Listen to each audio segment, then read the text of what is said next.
In this lesson, we'll begin to build the handle for our case. So we want to have kind of a handle to hold the case by. We want to kind of put it right up in here. So let's kind of jump into our top view. And the handle is kind of a tube sort of shape. And so let's start by creating a primitive, and let's just create a pipe. We'll go ahead and move this over sort of into position.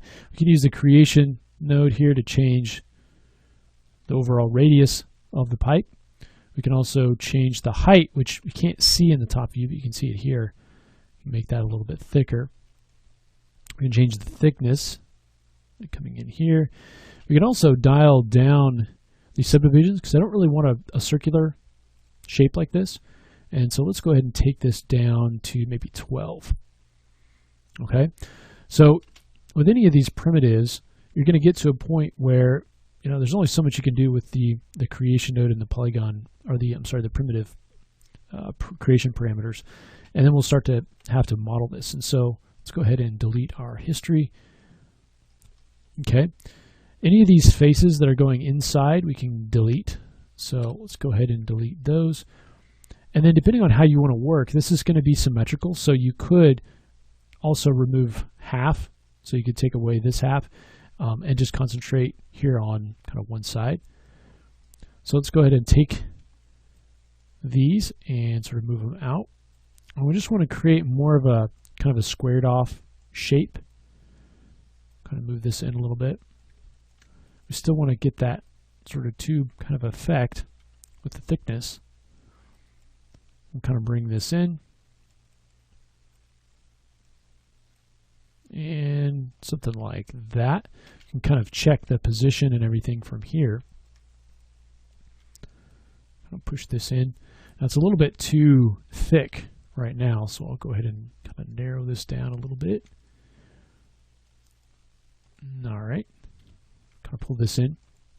Now I do want to fill in that base where we deleted that geometry, so let's go to View Selected. I'm just going to double click on this border edge, and let's go to Mesh, Fill Hole, and that'll fill that right in with geometry.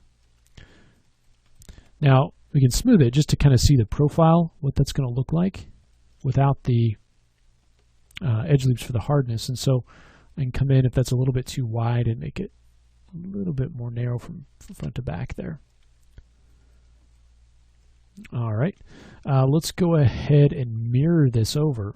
So we want to mirror it in the -x, and then we get something like that.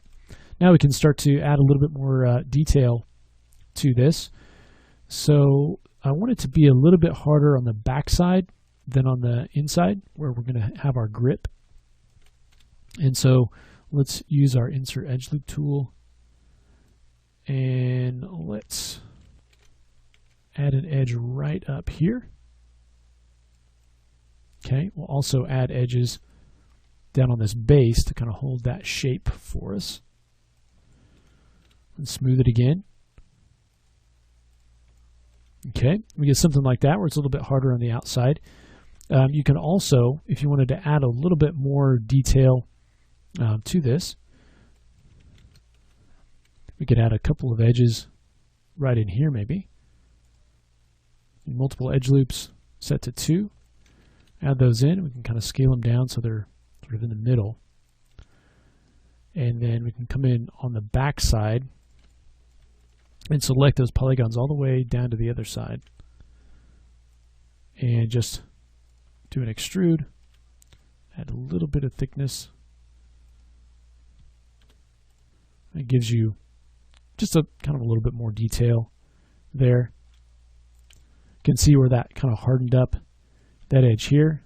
So if that's too much, you can always move your actual edges. So here I can take this top edge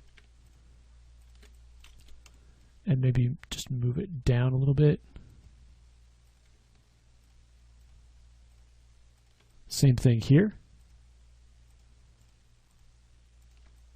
Kind of bring this up a little bit. And then if you wanted to, you could actually begin to add some of that shape into the model rather than just relying on the smoothing. So I could bring this top and bottom of bring it in a little bit. This one, kind of bring in and over, and you can see we're kind of adding that curve back in. So instead of relying on the placement of our edges to get the curved shape, we could actually build some of that into our points. So you get something like that for our handle. All right, so once we've got this basic shape, the next thing that we could do would be to add some sort of grip. So add a little bit of detail that's kind of fit to this that we can add our grip to. So we'll go ahead and do that in the next lesson.